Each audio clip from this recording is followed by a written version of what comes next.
It's a date with my son in Ilsan Lake Park. Hello, wanderers. Welcome back.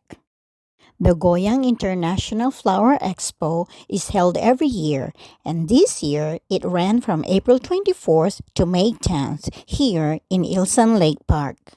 My son and I came here on the last day because he wanted to celebrate Parents' Day with me, which happens to fall on May 8th. But he has to work that day, so he wants to make it up with me. The 18th edition of this highly anticipated spring festival featured themed gardens, indoor and outdoor floral displays from 25 countries, and a vibrant flower market.